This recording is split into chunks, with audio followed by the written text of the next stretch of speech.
Hello दोस्तों, नमस्कार। स्वागत है आप सभी का आपके अपने channel result with Gautam sir पर। तो कैसे हैं आप सभी लोग?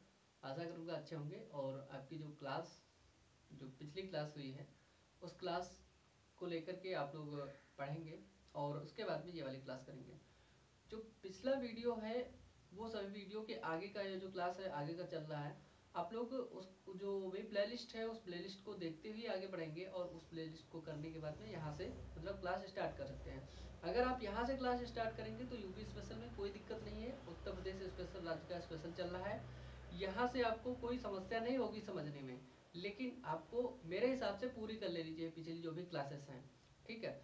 तो यहाँ से जो आपका क्लास है कंटिन्यू डेली बेसिस पे आप होगा। और उत्तर प्रदेश राज्य स्पेशल की क्लास जो अन्य क्लास थी उसको भी हम लोग जल्द से जल्द स्टार्ट करेंगे और वो भी आपको मिलने लगेगी। तो आज हम बात करने वाले हैं आपके उत्तर प्रदेश स्पेशल के विषय में। हम लोग पिछले क्लासों से चर्चा कर रहे थे, तो वहाँ से आगे बढ़ते हुए हमने आपको बताया था मौर्योत्तर काल। मौर्योत्तर काल के बाद में कहीं न कहीं शुंग वंश आता है, धीरे धीरे शक, कर्ण और कर्ण और कुषाण ये सब आते रहते हैं, सातवाहन भी आते हैं। इन सब के बारे में मैंने पिछले वीडियो में आपको बता दिया था, ठीक है। तो मतलब उससे पहले की जो वीडियो है आप लोग देख लीजिएगा। आज की वीडियो में हम बात करते हैं कि जो आज का जो क्लास है निर्भर है किस पर, आपका गुप्त शासन पर। तो गुप्त शासन कब स्टार्ट हुआ, कैसे स्टार्ट हुआ और गुप्त शासन की स्थापना और उसका संस्थापक कौन था, इन सब के बारे में जानकारी स्टार्ट करेंगे लेना। और यहाँ से गुप्त शासन का प्रशासन, उसके विषय में कहाँ से साक्ष्य मिलते हैं, क्या जानकारी मिलती है और गुप्त संवत भी कैसे स्टार्ट हुआ, इन सब के बारे में यहाँ से जानकारी हम लोग लेंगे। तो सबसे पहले हम देखेंगे कि मतलब गुप्त साम्राज्य हमारा जो स्थापित हुआ, गुप्त शासन काल, वो कैसे मतलब स्टार्ट होता है। तो हम बात करते हैं आज गुप्त शासन के बारे में। उत्तर प्रदेश स्पेशल में बात हो रही है आपकी, हम बात करने वाले हैं आज गुप्त शासन के बारे में। तो गुप्त शासन क्या, कुछ कौन संस्थापक था इसका? देखिए, गुप्त शासन का जो संस्थापक होता है, प्रमुख संस्थापक, वास्तविक संस्थापक किसको कहा जाता है? चंद्रगुप्त प्रथम को। चंद्रगुप्त प्रथम ने जब गुप्त शासन अपना शासन स्थापित किया, तो इसको हम क्या करेंगे, यहाँ पर लिख लेंगे। गुप्त शासन का संस्थापक कौन था? गुप्त शासन का संस्थापक, वास्तविक संस्थापक इसको कह सकते हैं और संस्थापक भी कह सकते हैं। वास्तविक संस्थापक है ये। वास्तविक संस्थापक का मतलब ये होता है कि जिसने मुख्य भूमिका अपने मतलब प्रशासन को अपने राज्य को स्थापित करने में निभाई हो, उसको कहते हैं वास्तविक संस्थापक। जैसे अकबर को कभी कभी मुगल काल का वास्तविक संस्थापक कहा जाता है ना, वैसे ही वास्तविक संस्थापक कौन है? गुप्त काल का या गुप्त शासन का वास्तविक संस्थापक कौन है? चंद्रगुप्त प्रथम।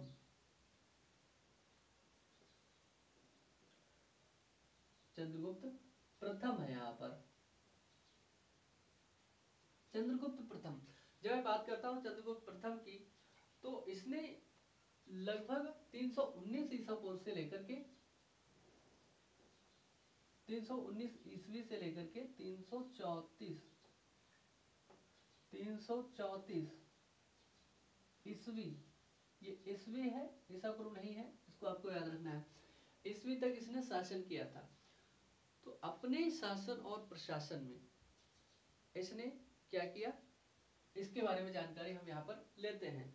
तो इसने क्या किया, अपना जो शासन था ना, इसने अपना शासन कहां से कहां तक, मतलब इसने अपना जो शासन है या अपना प्रशासन है,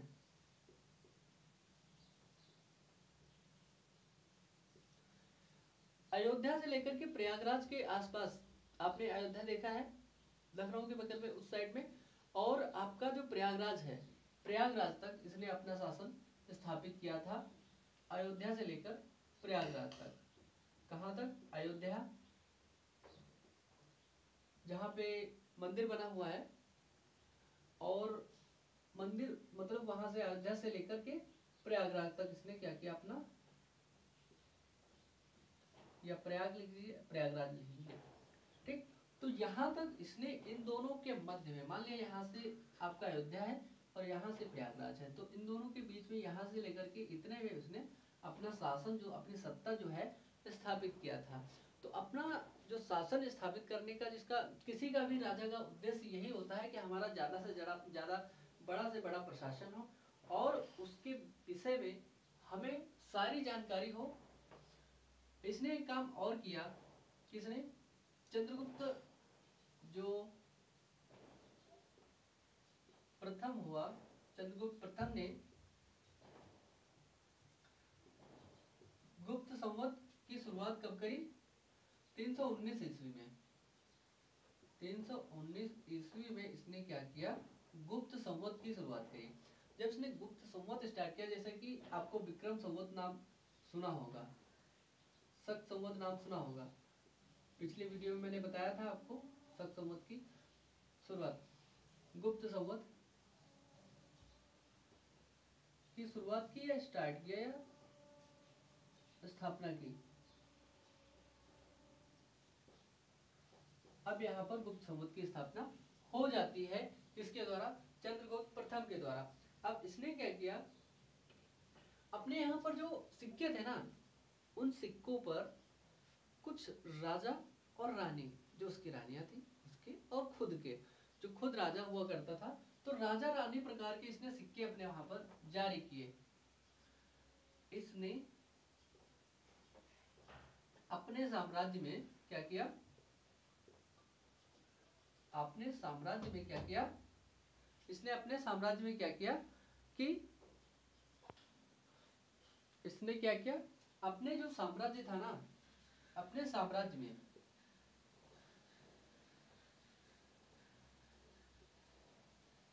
इसने अपने साम्राज्य में राजा और रानी प्रकार के सिक्के चलाए। राजा और रानी प्रकार के सिक्कों का मतलब होता है उन राजा और रानी जो उनके चित्र हुआ करते थे प्रकार के सिक्के चलाए। किसने चलाए, चंद्रगुप्त प्रथम ने। तो क्या किया इसने, अपने साम्राज्य में सिक्के कौन से चलाए, राजा रानी प्रकार के सिक्के इसने चलाए। तो और इसने क्या क्या किया, अब इसके बाद में इसका उत्तराधिकारी आता है, कौन, इसका उत्तराधिकारी होता है, मुख्य मुख्य लोगों की मैं बात कर रहा हूं यहां पर, क्योंकि सबकी बात करोगे तो इतिहास हो जाएगा, नहीं तो उत्तर प्रदेश स्पेशल में जिन लोगों की महत्वपूर्ण भूमिका रही है उन्हीं लोगों को हमको पढ़ना है। तो इसका उत्तराधिकारी लगभग होता है कौन, समुद्रगुप्त। तो समुद्रगुप्त ने क्या किया यहाँ पर, समुद्रगुप्त ने 300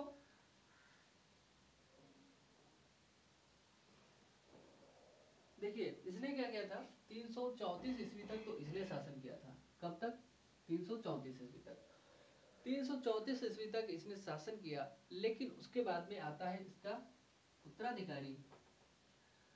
इसका उत्तराधिकारी कौन होता है,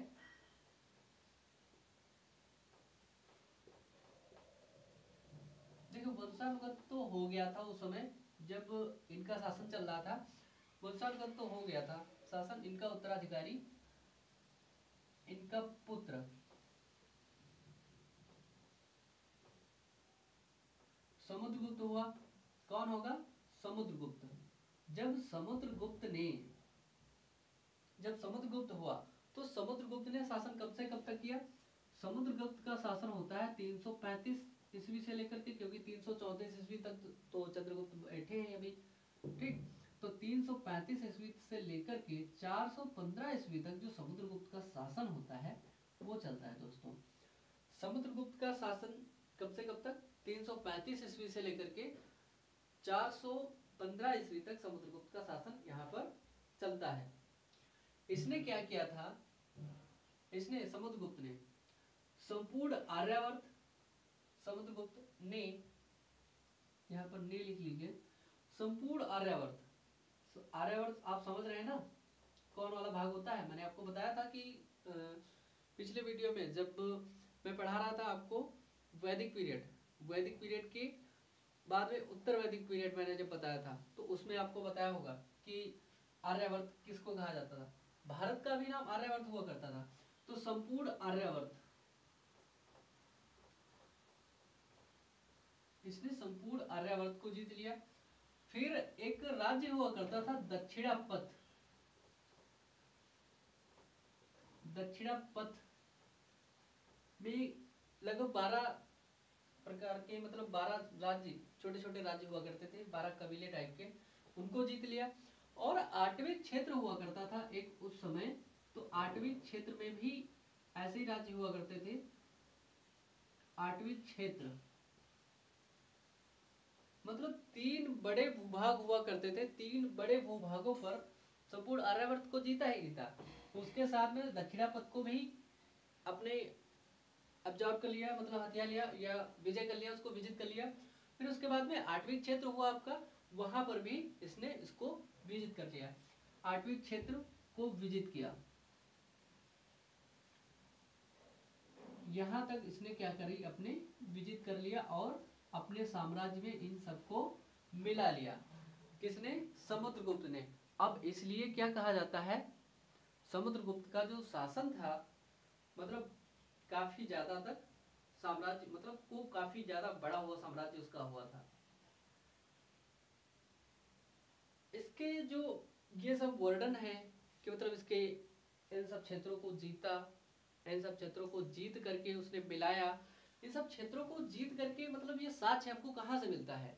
ऐसा कौन सा साक्ष्य है जिससे हम मान ले कि इसने 8वें क्षेत्र को जीता, दक्षिणापथ को जीता, आर्यावर्त पर, संपूर्ण आर्यावर्त पर मतलब इसने विजय प्राप्त करी?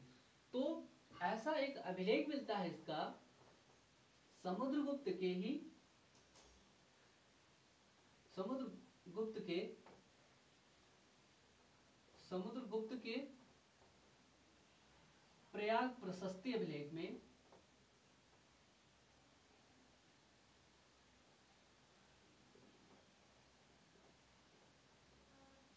प्रयाग प्रशस्ति अभिलेख में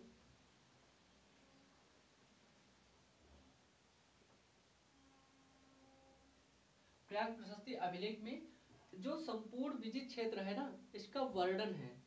तो इसकी विजय अभियानों का,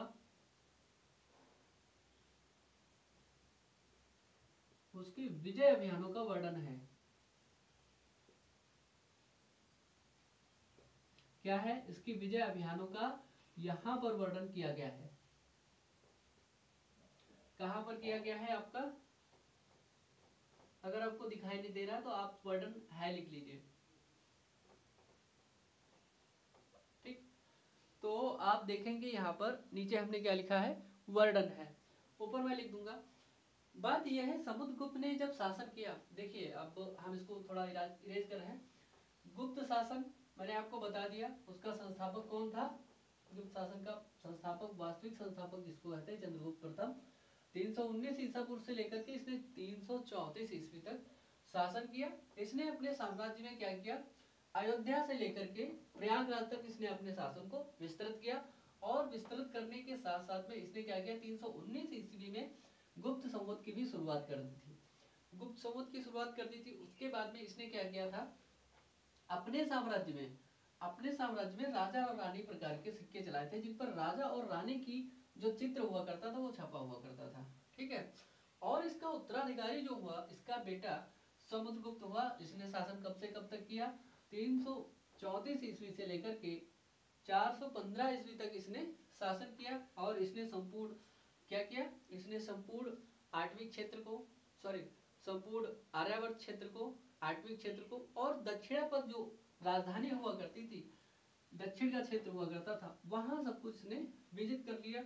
और समुद्रगुप्त के प्रयाग प्रशस्ति अभिलेख से इन सब अभियानों का वर्णन है कि समुद्रगुप्त ने इन सबको विजित किया था या इन क्षेत्रों को इसने जीत लिया था, ठीक है। तो यहां तक आप सभी को बात समझ में आ गई होगी कि समुद्रगुप्त के कौन कौन से अभिलेख हैं। प्रयाग प्रशस्ति अभिलेख किसका है, समुद्रगुप्त का है, समझ गए ना आप लोग। अच्छा, इन सब क्षेत्रों को, जैसे मैंने कहा कि आपको समुद्रगुप्त ने जीत लिया था किस किस को, आर्यावर्त को जीत लिया था संपूर्ण, दक्षिणापथ को जीता, और 8वीं क्षेत्र को भी जीत लिया। तो एक इतिहासकार होते हैं जिनका नाम है विंसेंट स्मिथ, नाम तो सुना ही होगा शायद, मेरे हिसाब से, अगर नहीं सुना तो सुन लीजिए। विंसेंट स्मिथ एक अंग्रेज इतिहासकार हैं। तो इन्होंने क्या कहा, समुद्रगुप्त ने इतने बड़े क्षेत्र को विजित किया जैसे कि नेपोलियन बोनापार्ट का नाम यूरोप में, यूरोपीय इतिहास में चलता था। और उसी के आधार पर विंसेंट स्मिथ ने समुद्रगुप्त को क्या कहा है, समुद्रगुप्त को क्या कहा, समुद्रगुप्त को भारत का नेपोलियन कहा है, भारत का नेपोलियन कहा है। ये क्वेश्चन पूछा जा चुका भी है और पूछा जा सकता भी है कि निम्नलिखित में से किसने, विंसेंट स्मिथ ने मतलब समुद्रगुप्त को, किसने समुद्रगुप्त को मतलब भारत का नेपोलियन कहा, ये भी क्वेश्चन पूछा जा सकता है। और भारत का नेपोलियन कौन है, ये तो सिंपल सा क्वेश्चन है, समुद्रगुप्त है। आजकल के हर व्यक्ति के पास मतलब ये जानकारी है कि हाँ, भारत का नेपोलियन किसको कहा जाता है, समुद्रगुप्त को। तो विंसेंट स्मिथ कह रहे हैं कि भारत मतलब जो भारत का नेपोलियन है वो कौन है, आपका समुद्रगुप्त है। जब धीरे धीरे समुद्रगुप्त का शासन समाप्त हुआ, समुद्रगुप्त के शासन के समाप्ति के साथ होता क्या है, उसका बेटा आता है। उसके बाद में चंद्रगुप्त द्वितीय ने एक उपाधि धारण की, चंद्रगुप्त विक्रमादित्य की। तो चंद्रगुप्त विक्रमादित्य जो था वो समुद्रगुप्त के बाद शासन में आया था। तो इसने क्या किया, इसके बाद में इसका बेटा आता है, या मतलब इसका उत्तराधिकारी आता है विक्रमादित्य, चंद्रगुप्त विक्रमादित्य द्वितीय के नाम से।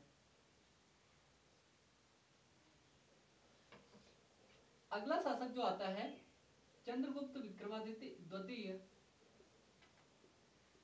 चंद्रगुप्त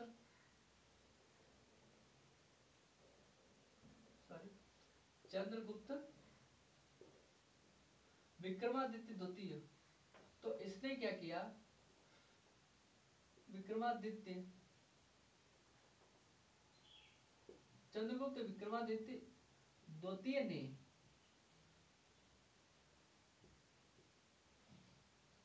इसने क्या किया, चंद्रगुप्त विक्रमादित्य द्वितीय ने शकों के शासन को समाप्त कर, या उनके शासन को समाप्त कर, या उनसे युद्ध करके उनके शासन को समाप्त कर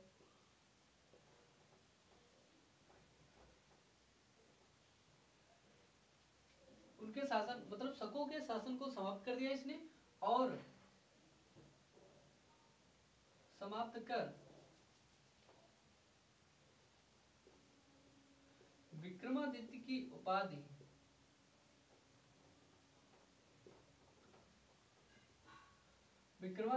उपाधि धारण करके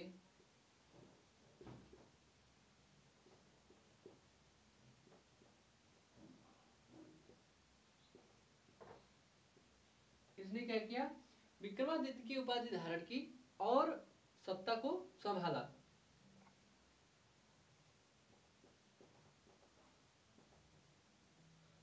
शासन किया या राजा बना, ठीक है, कुछ भी कह सकते हैं।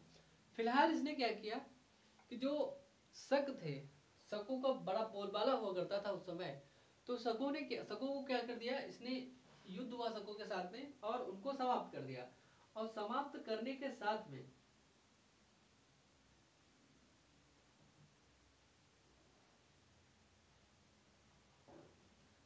क्या किया, शकों को समाप्त करने के साथ में शकों को समाप्त किया और विक्रमादित्य की उपाधि धारण करी। यहाँ पर विक्रमादित्य की उपाधि धारण की। एक डेट यहाँ पर गलत हो गई है, माफी चाहूंगा। जो समुद्रगुप्त का शासन है, मैं यहाँ पर उसको आप काट कर थोड़ा सा सही कर सकते हैं। समुद्रगुप्त का शासन है ना, समुद्रगुप्त का शासन है ना, समुद्रगुप्त के शासन में आप थोड़ा सा सही कर लीजिए, यहाँ पर इसका 335 ईस्वी से लेकर के 375 ईस्वी कर लीजिए, क्योंकि नहीं तो फिर इसका गलत हो जाएगा। ठीक है, यहाँ तक। ठीक, अब समुद्रगुप्त का जो शासन है यहाँ तक है, इसको आप नोट कर, मतलब मैं ब्रैकेट में कर दिया हूँ, मतलब बास्केट में, तो आप इसको सही से कर लेंगे। और जो इसका शासन है, चंद्रगुप्त विक्रमादित्य द्वितीय का जो शासन है, चंद्रगुप्त विक्रमादित्य द्वितीय का जो शासन है,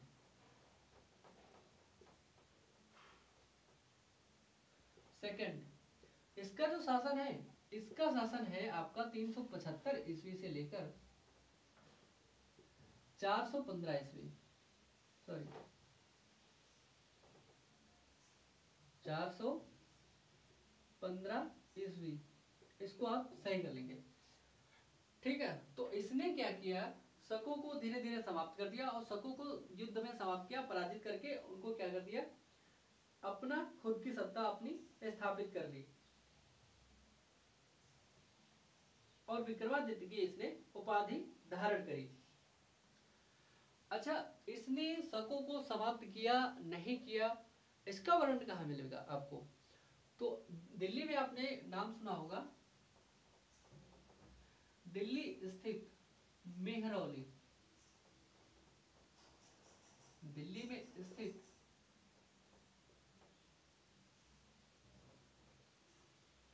मेहरौली,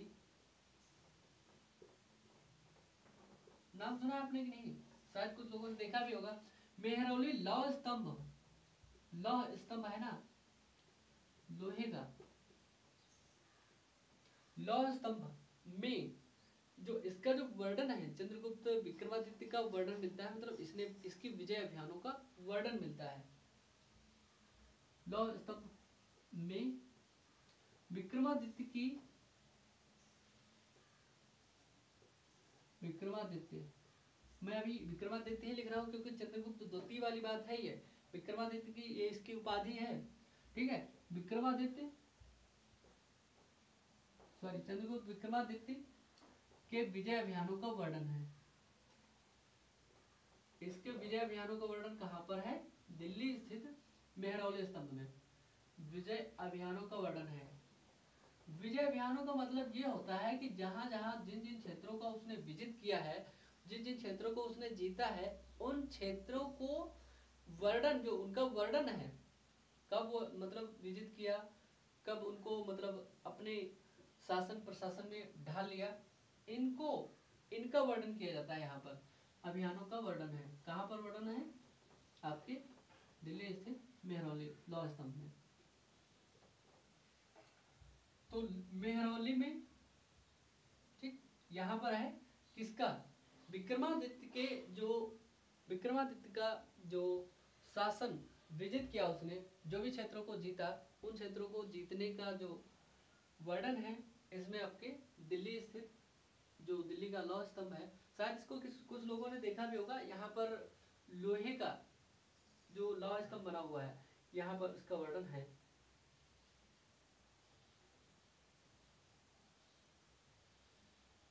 और एक चीज और है, इसने क्या किया, पहले के कुछ लोगों ने, मतलब इसके, मतलब इसके जो दादा परदादा हुआ करते थे, उन्होंने क्या किया, कुछ कुछ बौद्ध धर्म में आस्था भी दिखाई, और अन्य धर्मों के साथ साथ में इसने क्या किया, भागवत धर्म में, मैंने आपको भागवत धर्म पढ़ाया होगा, जो पिछला वीडियो था, देखिए यहाँ पर मैं आपको रिवाइज करवा देता हूँ। विंसेंट स्मिथ ने क्या किया, विंसेंट स्मिथ ने समुद्रगुप्त को बता दिया कि समुद्रगुप्त को भारत का नेपोलियन कहने के लायक है। देखिए ये उपाधियां होती हैं, इतिहासकार अपने आप दे देता है, ठीक, ऐसी उपाधियां, और ये उपाधियां ऐसे नहीं मिल जाती हैं। चंद्रगुप्त विक्रमादित्य द्वितीय ने शकों के शासन को समाप्त किया, और समाप्त करने के साथ साथ में क्या किया, उनका जो शासन समाप्त किया, और उसके साथ में अपनी जो खुद को जो उपाधि खुद की धारण करी, उसको विक्रमादित्य नाम से पुकारा, या बताया, या कहा। मैंने आपको बता दिया कि ये जो शासन है समुद्रगुप्त का, वो 334 से 375 ईस्वी के बीच में है, और और 375 ईस्वी से लेकर के 415 ईस्वी के बीच में किसने शासन किया है? उसका जो उत्तराधिकारी, समुद्रगुप्त का उत्तराधिकारी हो रहा है यहाँ पर चंद्रगुप्त द्वितीय। देखो ऐसे आपको मैं रिवाइज करवा देता हूँ, इसलिए याद भी हो जाता है। और चंद्रगुप्त द्वितीय जो है विक्रमादित्य है, इसकी जो विजय अभियान है उनका वर्णन कहाँ पर आपको मिलेगा? उसका वर्णन मिलेगा आपको दिल्ली स्थित मेहरौली के लौह स्तंभ में। ठीक है, तो यहाँ तक आपकी बात हो गई समाप्त। मैंने आपको बता दिया कि जो चंद्रगुप्त द्वितीय है,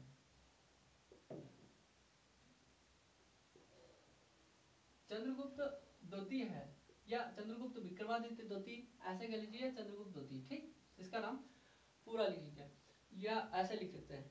चंद्रगुप्त द्वितीय का जो इंटरेस्ट था ना, भागवत धर्म में ज्यादा हुआ करता था। वो भागवत धर्म में आस्था भी ज्यादा रखता था, भागवत धर्म को मानता भी था। भागवत धर्म मैंने आपको बता दिया है, पिछला वीडियो आप देख लेंगे तो उसमें भागवत धर्म और वैष्णव धर्म इन सब के बारे में मैंने चर्चा करी है। ठीक, तो भागवत धर्म में गहरी आस्था होने के कारण इसकी जो है कि किस धर्म में? भागवत धर्म में, भागवत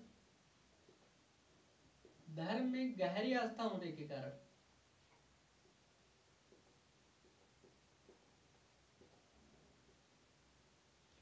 इसकी गहरी आस्था होने के कारण क्या किया इसने?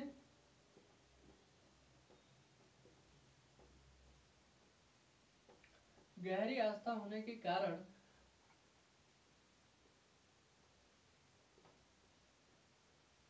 इसने, किसने? चंद्रगुप्त द्वितीय ने, इसने परम भागवत की भी उपाधि धारण करी। किसकी? परम भागवत, परम भट्टारक नहीं है, परम भागवत की उपाधि धारण करी। मतलब जो भागवत धर्म में हो वो परम, मतलब सबसे ऊपर, सर्वोच्च, परम भागवत की उपाधि धारण करी।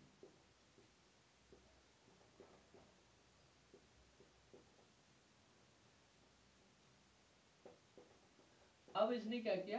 परम भागवत की उपाधि भी धारण कर ली, क्योंकि इसकी जो आस्था हुआ करती थी ना, भागवत धर्म में हुआ करती थी ज्यादा, और गहरी आस्था हुआ करती थी।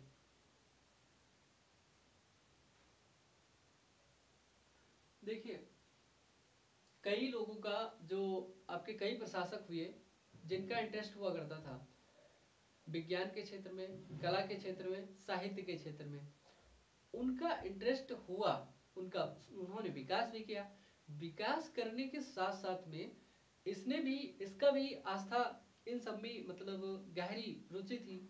अब उन सबको विकास और उसको बढ़ावा देने के लिए इसके प्रशासन को इन सब का स्वर्णकाल कहा जाता है। किसका? अब मैं बात करता हूं आपसे कि साहित्य में कहां कहां पर? साहित्य में, साहित्य, विज्ञान, कला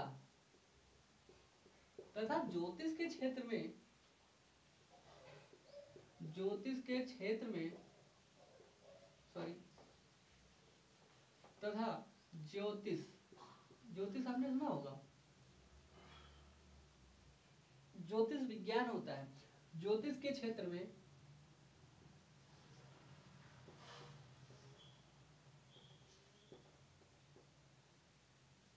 विकास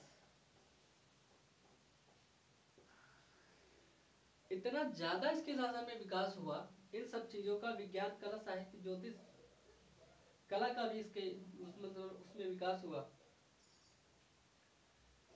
में विकास के कारण गणित के भी क्षेत्र में इसका मतलब गणित का भी विकास हुआ के कारण इसके शासन को, इसके शासन या इसके प्रशासन को क्या कहा जाता है? स्वर्णकाल कहा जाता है।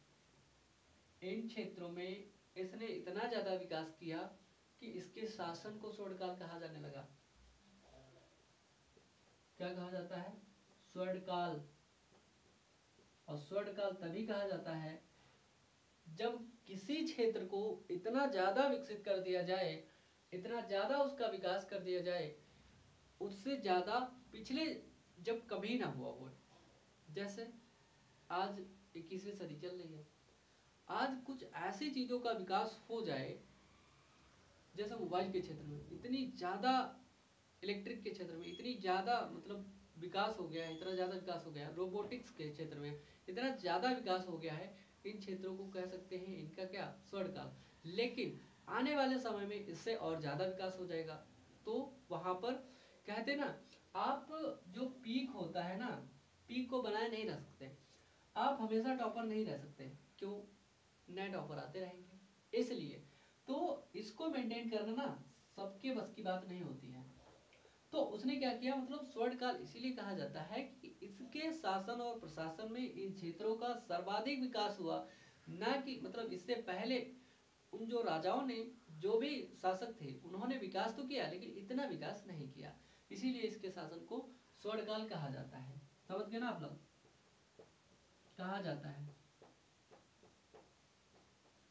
ठीक है।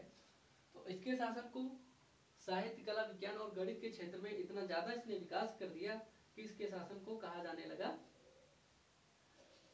कि स्वर्ण काल है। इसी के जो इसके, ऐसे नहीं, ऐसे आप लिखिए, कालिदास जो हुआ करते थे ना, सुना है ना आपने कालिदास, कालिदास इसके नवरत्नों में से एक थे। नवरत्न कई राजाओं ने रखे और उनमें से नवरत्न रखने वाला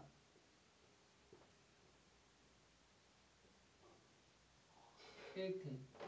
उनमें से नवरत्न रखने वाला चंद्रगुप्त विक्रमादित्य भी एक शासक हुआ, उसने भी अपने नवरत्नों को जगह दी और नवरत्नों को रखा। तो कालिदास हुआ करते थे, कालिदास की मेघदूतम, मालविकाग्निमित्रम, है ना, ये सब रचनाएं हैं कालिदास की। इन रचनाओं को कालिदास ने लिखा, ठीक है। तो कालिदास जो हुआ करते थे इसके नवरत्नों में से एक थे। क्वेश्चन कैसे पूछा जाएगा, क्वेश्चन आपका पूछा जाएगा निम्नलिखित में से किसके शासन काल के, या किसके समकाल में, या किसके शासन काल में कालिदास या कालिदास के समान कौन शासक हुआ, या कालिदास के रचना के बारे में पूछा जा सकता है, ठीक है। तो इसको आप लोग देखेंगे। तो कालिदास हो गए आपके, तो कालिदास को मतलब बता दिया किसने, चंद्रगुप्त द्वितीय ने, और चंद्रगुप्त द्वितीय के नवरत्नों में से एक थी कालिदास की, उसने नवरत्नों का जिक्र किया होगा।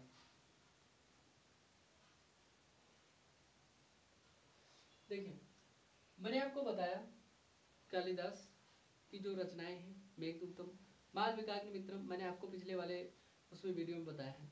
मालविकाग्निमित्रम जो कालिदास की लिखी हुई है वो भी रचना है मालिका और अग्निमित्र की। तो मैं आपको बता रहा हूँ, चीनी यात्री एक आया था इसके शासनकाल में, चंद्रगुप्त द्वितीय के शासनकाल में जो चीनी यात्री आता है, फायान। तो फायान जब आता है, चीनी यात्री, चीनी यात्री फायान चंद्रगुप्त द्वितीय के शासनकाल में ही आता है भारत में। फायान चंद्रगुप्त द्वितीय के शासनकाल में, चंद्रगुप्त द्वितीय के शासनकाल में भारत आया। ये बौद्ध धर्म के साक्ष्यों को इकट्ठा करने के लिए यहाँ पर आया था और बौद्ध शिक्षाओं को ग्रहण करने के लिए यहाँ पर आया था। तो चंद्रगुप्त द्वितीय के शासनकाल में भारत आया और भारत में आता है अपनी रचना,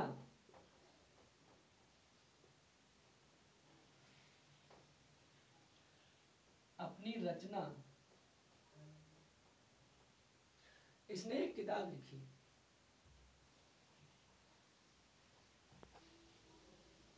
माफी चाहूंगा, इसने अपनी एक रचना लिखी।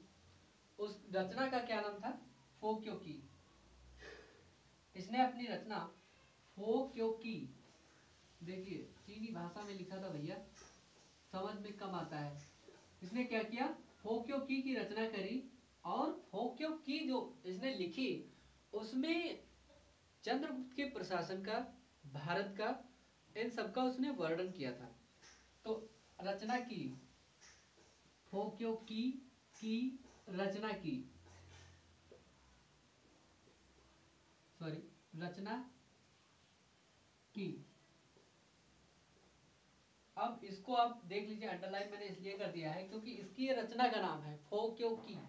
तो फोक्यो की रचना करी थी कब इसने, चंद्रगुप्त द्वितीय का जो शासन काल चल रहा था तब इसने क्या किया था, फायान ने इसको लिखा था। इसमें इसने शासन प्रशासन के बारे में और यहाँ की जनता कैसी थी उसके बारे में, बहुत सारी चीजों के, भारत के विषय में, और जहां जहां इसने शिक्षा ग्रहण की वहां के बारे में, वहां के शिक्षकों के बारे में काफी सारी चर्चाएं इसने करी है, यहाँ पर भारत के बारे में भी। ठीक, तो फोक्यो की रचना इसने कर डाली थी यहाँ पर, किसने, फायान ने। मैंने आपको बताया चंद्रगुप्त द्वितीय की ज्यादा से ज्यादा इंटरेस्ट होने के कारण, भागवत धर्म में गहरी आस्था होने के कारण इसने परम भागवत की भी, मतलब इसने विक्रमादित्य की उपाधि तो धारण ही करी, इसके साथ साथ में परम भागवत की भी उपाधि धारण करी।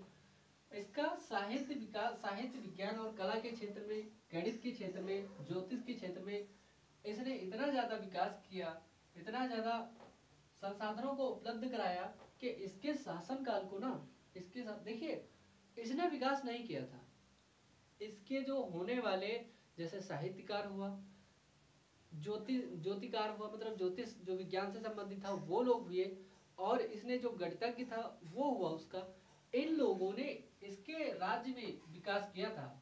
कोई राजा विकास नहीं करता है। कालिदास इसके नवरत्नों में से एक थे, कालिदास का नाम तो आप जानते ही होंगे, सुना ही होगा। और चीनी यात्री फायान आया इसके शासनकाल में, चंद्रगुप्त द्वितीय के शासनकाल में आता है और भारत में रुकता है, और भारतीय शिक्षा को, भारत में बौद्ध शिक्षा के जो अवशेष होते हैं उनको कलेक्ट करने के लिए आता है, और उस शिक्षा को प्राप्त करने के लिए भारत में, एक आपने नाम सुना होगा ह्वेनसांग का, ह्वेनसांग भी इसीलिए आता है भारत में बौद्ध शिक्षा को ग्रहण करने के लिए। ठीक, वो बात में था। तो मैंने आपको बता दिया इसके बारे में।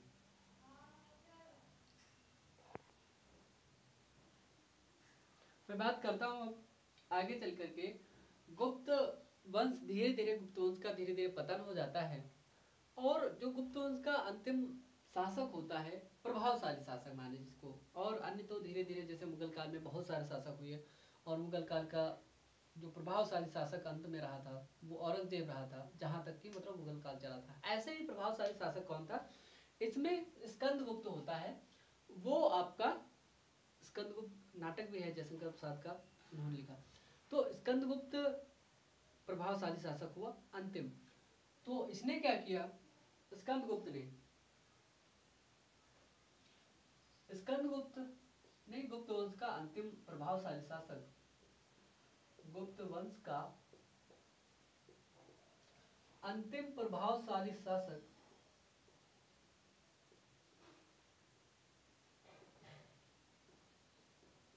प्रभावशाली शासक, प्रभावशाली शासक कौन था, स्कंदगुप्त था। स्कंदगुप्त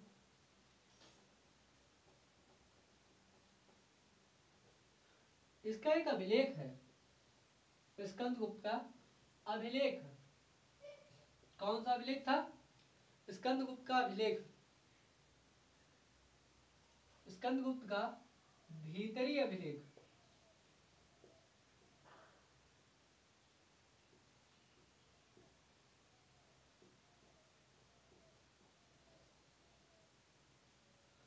स्कंदगुप्त का भीतरी अभिलेख, ये आपके सैदपुर तहसील में, गाजीपुर के सैदपुर तहसील में अवस्थित है अभिलेख। इसको आप अंडरलाइन करेंगे, गाजीपुर के, गाजीपुर उत्तर प्रदेश का जिला है, गाजीपुर के सैदपुर तहसील में, सॉरी सैदपुर तहसील,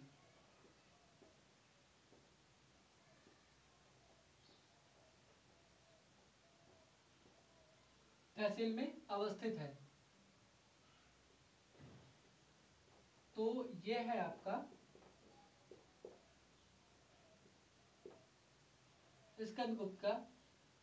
देखिए स्कंदगुप्त ने क्या किया होगा, इसको, इस अभिलेख को लिखवाने का कारण जानते हो? भीतरी अभिलेख को लिखवाने का कारण उनका यही हुआ करता था कि हमारे जो राज्य की जो जनता है ना, वो कम से कम इतनी प्रभावशाली रहे, इतनी शक्तिशाली रहे कि हमारे तक जनता की डायरेक्ट, जैसे कि अशोक ने बहुत सारे, अशोक का कहा जाता है कि मतलब बौद्ध परंपराओं के अनुसार कहा जाता है अशोक ने 84,000 स्तूप बनवाए थे।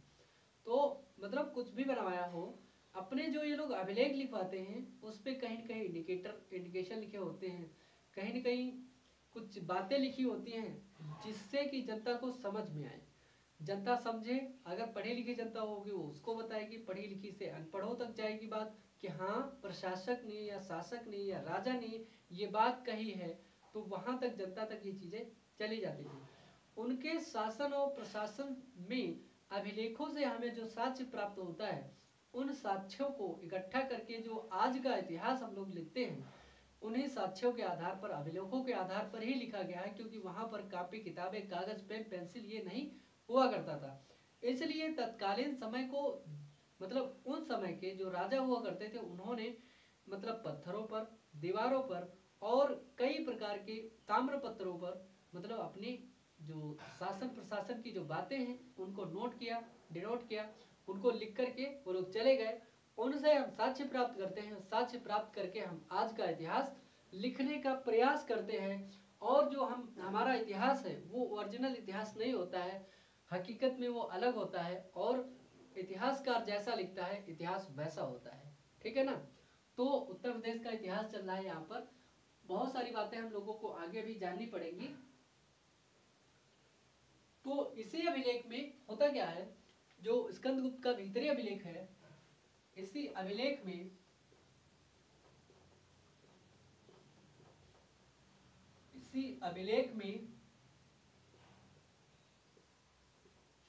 हूणों के प्रथम आक्रमण, हूण समझा ना, हूणों के प्रथम आक्रमण, फर्स्ट आक्रमण,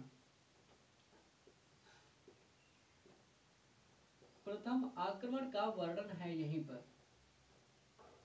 आक्रमण का वर्णन है इसमें, किसमें? भीतरी अभिलेख में, जो आपका गाजीपुर के सैदपुर तहसील में है ना, इसमें ही वर्णन है यहाँ पर आपका हूणों का प्रथम आक्रमण हुआ उसका। क्योंकि यहाँ पर जो वर्णित है, वर्णन इसी में वर्णन है, तथा इसने मतलब स्कंदगुप्त ने क्या किया था, हूणों को पराजित कर दिया था। स्कंदगुप्त ने हूणों को पराजित कर दिया। लेकिन स्कंदगुप्त कब तक बैठा रहेगा गद्दी पर? पराजित कर दिया ना, ठीक है। तो इसने कहा कि मतलब हूणों को पराजित कर दिया। किसने पराजित किया? स्कंदगुप्त ने। हूणों का प्रथम आक्रमण हो रहा है तब तो ये पराजित कर दे रहा है, लेकिन हूणों का बार बार आक्रमण होगा तब तो हमेशा के लिए तो बैठा नहीं रहेगा। लेकिन वो क्या होता है, अंततः हूण धीरे धीरे कई लोगों ने मतलब कई बार आक्रमण करके शासन को, धीरे धीरे इनके शासन को क्षति पहुंचाते हैं, समाप्त करते हैं। और इनके जो आक्रमण कर रहा था ना, इनके आक्रमण का मतलब हूणों के आक्रमण का जो प्रमुख नेता हुआ करता था, हूणों के आक्रमण का प्रमुख नेता पूछा जा सकता है, हूणों के आक्रमण का प्रमुख नेता या प्रमुख सेनापति जो हुआ करता था वो कौन था इसका? ये हुआ करता था, इनका खुश नवाज नाम था इसका। हूणों ने आक्रमण कर दिया,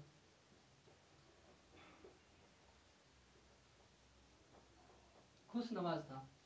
देखिए एक दिन मैं बात करूंगा बहुत अच्छे से, ये हूण जो कुषाण शासक थे, जो सातवाहन कालीन शासक थे, सब भारत में मिल गए। अब ना तो कोई हूण है, ना तो कोई कर्ण वंश का है, ना तो कोई पुष्यभूत वंश का है, ना तो कोई वर्धन वंश का है, सब एक ही वंश के हैं।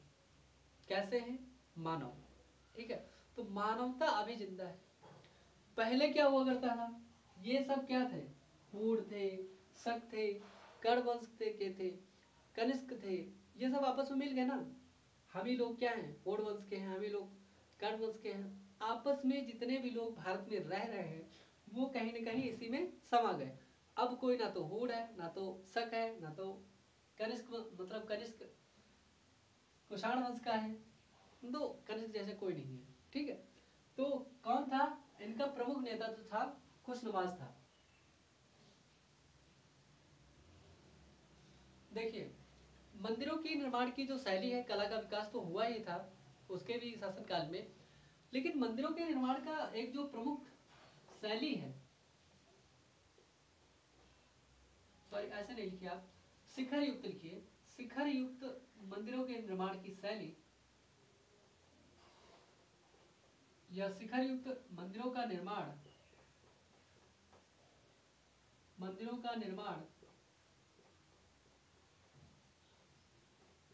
गुप्त काल में स्टार्ट होता है। गुप्त काल में ही आरंभ हुआ।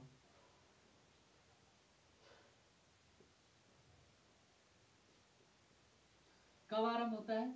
गुप्त काल में ही आरंभ होता है। ठीक, तो आप देखेंगे कि गुप्त काल में शिखर युक्त मंदिर बनने लगे थे। जैसे कानपुर का आपने सुना होगा, कानपुर में एक ईंट वाला मंदिर है। तो और आपने सुना होगा कि उसमें आपका, हाँ, देवगढ़ में ललितपुर झांसी वाला, देवगढ़ का जो मंदिर है उसमें भी यही है। और ये भी मतलब जो आपके मंदिर हैं, इन मंदिरों में कैसे मंदिर हैं, ये शिखर युक्त मंदिर हैं। और ये शिखर युक्त मंदिर मतलब ऊपर शिखर बना दिया जाता होगा। पहले मंदिर कैसा होता होगा, नीचे से इसको ऊपर बनाते हैं। यहाँ आपको समझ में नहीं आएगा, इसको आप पहले देख लीजिए, मिटा दें, फिर उसके बाद में ऊपर बात करते हैं।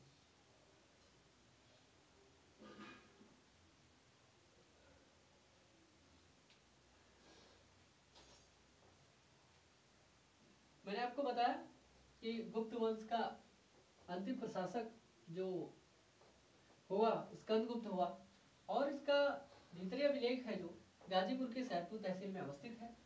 वहीं से मतलब इसकी जो शासन प्रशासन कैसी सत्ता थी और क्या क्या था, उसके बाद में इसी के प्रशासन शासन काल में एक आक्रमण होता है हूणों का। और हूणों ने आक्रमण किया, हूणों का प्रथम आक्रमण था ये। इनका प्रमुख नेता कौन था? खुशनवाज था हूणों का। और खुशनवाज ने मतलब स्कंदगुप्त के ऊपर आक्रमण किया, हार के चला गया। ठीक, उसके बाद में गुप्त काल में ही जो शिखर युक्त मंदिर हैं उनका निर्माण स्टार्ट हो रहा है। और शिखरों वाले मंदिरों का निर्माण यहाँ पर शुरू हो रहे हैं। ठीक, तो इसके उदाहरण मैं आपको देता हूं।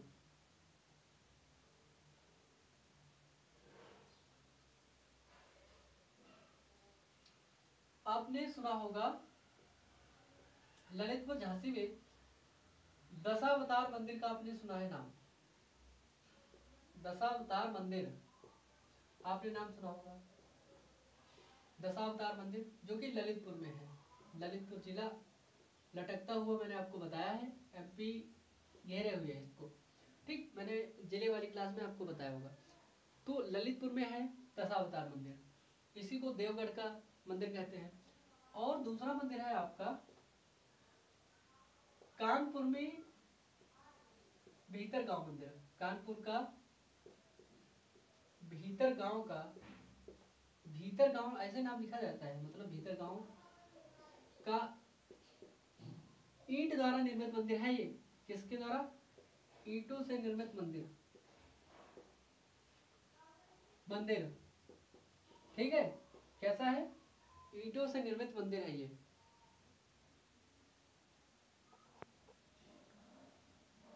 तो तो ये जो आपका ईंट से निर्मित मंदिर है भीतर गांव का, वो कानपुर में अवस्थित है। तो ये ईंटों से बना हुआ है, ये भी कैसा है, शिखर युक्त मंदिर है आपका। तो मैं बात कर रहा था शिखर युक्त मंदिरों की शुरुआत कहाँ हुई, मतलब गुप्त काल में ही आरंभ हुआ।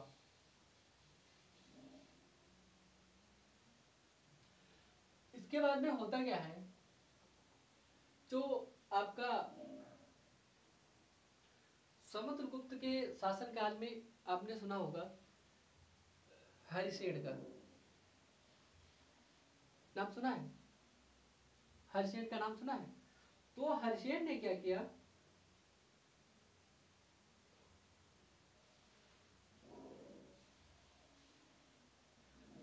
हरिशेन ने क्या किया, ऐसा होता है जो हरिशेन था उसने एक रचना करी और उस रचना में समुद्रगुप्त के जितने भी विजय अभियान थे उनको लिख दिया।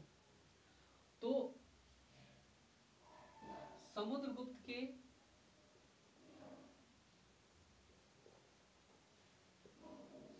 अमात्य लिखा जाता है।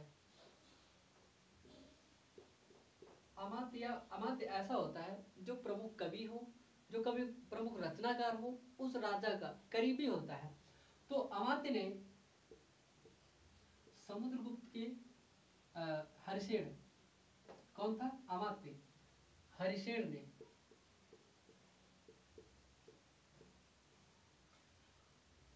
उसकी विजय अभियानों का विस्तार से वर्णन किया, उसकी विजय अभियानों का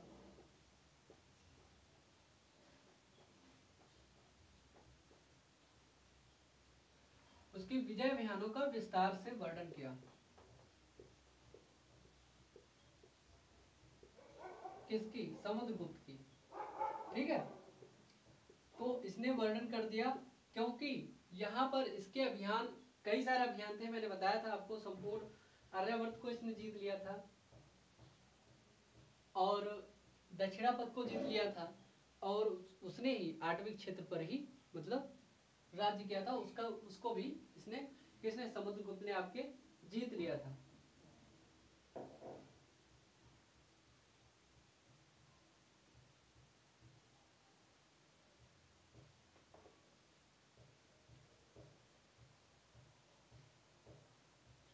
और इस जो प्रयाग प्रशस्ति की मैंने बात करी थी आपकी, प्रयाग प्रशस्ति समुद्रगुप्त का है, समुद्रगुप्त में, इसमें जो प्रयाग प्रशस्ति है आपकी, इसके बारे में एक लाइन लिख लीजिए। प्रयाग प्रशस्ति में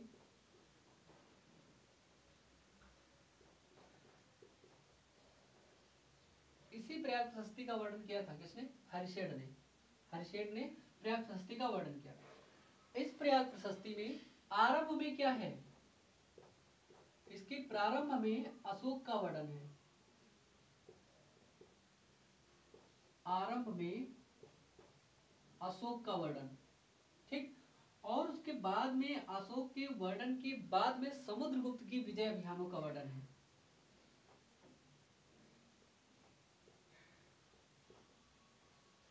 समुद्रगुप्त के अभियान यहां पर वर्णित हैं, ठीक है। आप ऐसे करके लिख लेंगे तो प्रयाग प्रशस्ति के बारे में आपको जानकारी हो जाएगी ना। तो स्टार्टिंग में इसने क्या किया, मतलब वर्णित किया है, हर्षेन ने क्या किया है, आरंभ में अशोक के वर्णन है, ठीक है। और उसके बाद में समुद्रगुप्त के वर्णित है। अभियान, विजय अभियान, जीते उसकी, मतलब जहां जहां उसने जिन जिन क्षेत्रों को विजित किया है। और उसके बाद में जो प्रयाग प्रशस्ति है, इसकी कुछ लाइन, मतलब कुछ कुछ खंड इसके पद्य शैली में है। प्रारंभिक खंड क्या है, प्रारंभिक खंड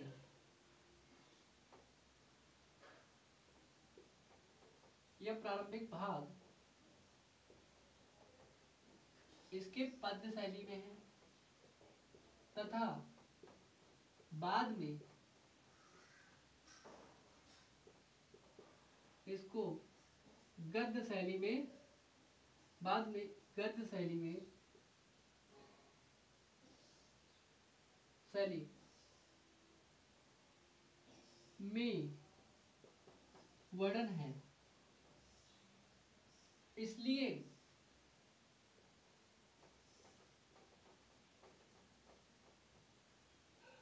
एक होता है चंपू काव्य, जहां पर पद्य और गद्य दोनों आपको मिल जाए, वो होता है चंपू शैली। तो इसका वर्णन किसमें है, इसलिए इसे चंपू शैली में वर्णित प्रथम चंपू, चंपू काव्य आपने नाम सुना है? चंपू शैली में वर्णित, चंपू शैली में वर्णित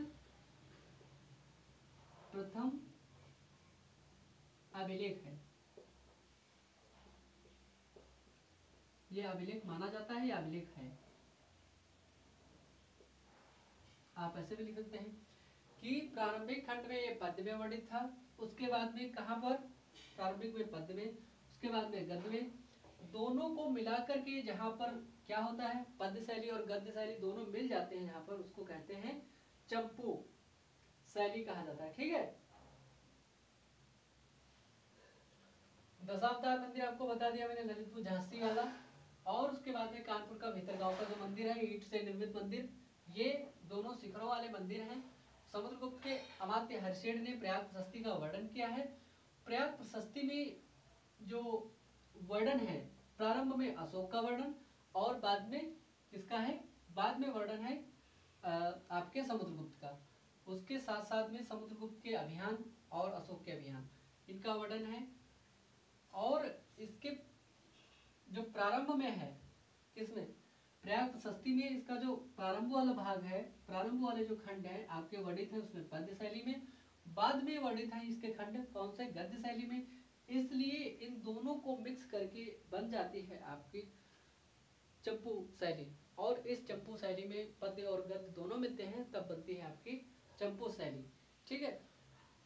तो मैंने आपको बताया कि चंपू शैली में वर्णित ये क्या है, प्रथम अभिलेख है।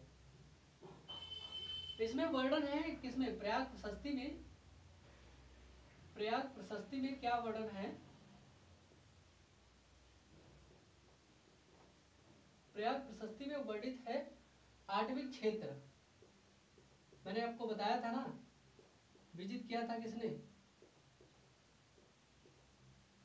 समुद्रगुप्त ने, समुद्रगुप्त ने विजित किया था ना आठवीं क्षेत्र को।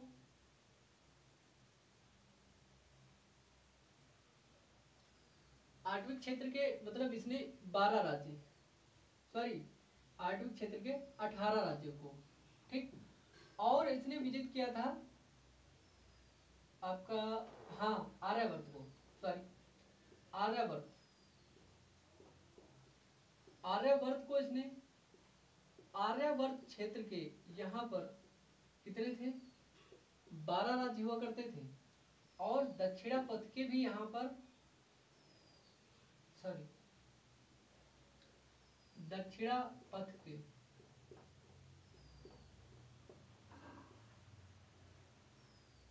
दक्षिणा पथ के भी यहाँ पर कितने थे, 12 राज्यों को विजित किया। क्या किया, राज्यों को विजित किया था, जीता था। ठीक है, विजित किया। ठीक। तो इसने क्या किया, किसने, प्रयाग प्रशस्ति में वर्णित किया है हर्षेण ने, समुद्रगुप्त ने किन किन को, मैंने आपको बताया था कि संपूर्ण आर्यवर्त को इसने जीत लिया था। और उसके साथ साथ में इसने जीत लिया किसको, आठवीं क्षेत्र को, दक्षिणापथ को, इन सबको जीत लिया। आठवीं क्षेत्र के 18, दक्षिणापथ और आपका जो ये आर्यवर्त, इनके 12-12 राज्यों को इसने जीता था। इसीलिए समुद्रगुप्त को भारत का नेपोलियन कहा जाता है, क्योंकि इसका जो वर्णन है बहुत विस्तार से है। आगे चलकर आपने नाम सुना होगा, जहांगीर का नाम सुना है, मुगल कालीन, अकबर का बेटा। अकबर के बेटे ने, जहांगीर ने क्या किया, प्रयाग प्रशस्ति में ही आगे चलकर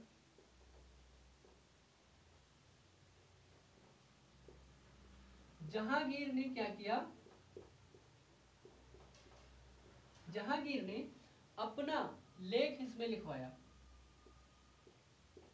किसमें, प्रयाग प्रशस्ति में अपना लेख लिखवाए। किसमें लिखवा दिए भैया, इसी में लिखवा दिए। कहा कि यहीं पर नोट कर दूं, हमें भी, किसने, जहांगीर ने। जहांगीर